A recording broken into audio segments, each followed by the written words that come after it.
Okay, there's two major components to this strategy. The first is implementing a qualified high deductible health plan. What makes it qualified essentially is that all costs are paid out of pocket until the deductible is met. The deductible is the amount of money that is paid before the insurance kicks in, so to speak. Once that's done, it allows the employee and the employer to contribute to an HSA banking arrangement, which is regulated by the government and has amazing tax advantages we're going to talk about soon. Basically, as you can see down here in my example, you have the HSA dollars that are paid first, in this scenario, $2,000 deductible, and then it moves on to paying where the high deductible plan, health plan kicks in, the insurance kicks in. So let's talk about the advantage of a high deductible plan. Well, this is a big one, right? 20% to 30% lower medical premiums than traditional plans.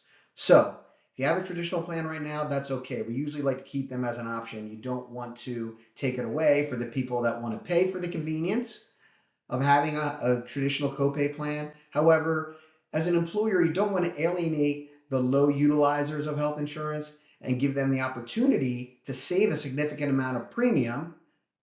And additionally, we encourage those people to invest that premium savings into the HSA for the tax advantages. This provides essentially what I like to call a mini retirement account for employees that elect the HSA with money that most likely will never be taxed. This also encourages consumerism. If you're a mid-market employer, your rates are at least partially contingent upon your experience. And while you can't control sicknesses of some degree, car accidents, those kind of things, what you can control is where people go to get MRIs, go to get their drugs. And if they have skin in the game, so to speak, it's to everyone's advantage then for them to shop and be a consumer of these benefits. So why do I like HSA so much? Well, first of all, they offer triple tax treatment, which means any contributions are 100% deductible, whether they be made by the employer or the employee. Now, we do encourage the employer to get involved in a contribution strategy to incentivize participation in these plans, like a match of some sort.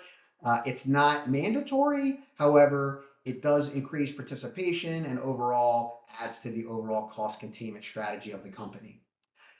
Once these monies in here start accumulating interest, as long as they are used on an eligible medical expense, they will never be taxed. The IRS also increases the max you can contribute to these accounts every year. And if you're over 55, there's a $1,000 catch-up. Funds can roll over from year to year and are typically investable after 2000. Most TPAs allow you to invest these funds into a money market account, a stock fund, mutual fund, similar to a 401k, and they never leave you. So if you leave the company, those funds stay with you. If you move to a new company that does not have a qualified high deductible plan, you could still spend down this money. So you can still spend it. You just can't contribute in a year that you do not have the qualified high deductible. And lastly, we talked about these medical expenses that are eligible. We attached a link for HSA.com. You could go on there and sort of see what some of these potential expenses look like. There's a lot of them. It's not just what your medical plan covers. So there's a variety, include vision, dental, and many others. So please look, check it out. Okay, quick example of a 35-year-old that maximized their HSA investment over 25 years. In this scenario, I used a $4,300 annual max. That is the max this year for an individual and $8,550 for a family, which would include an employee spouse or employee or child. This goes up every year, so potentially this could be a lot more money, but I just want to show this example. Average spending of $300 a year for a single and $700 for a family in medical spending, and then assuming a 6% compound interest.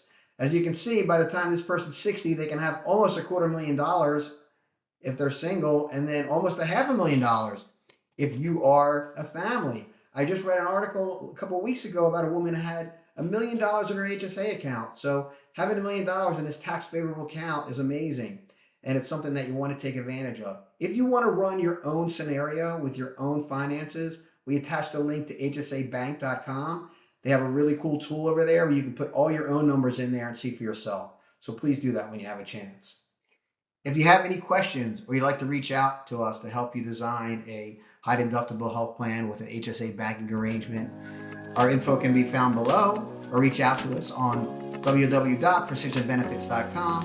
Thank you for joining.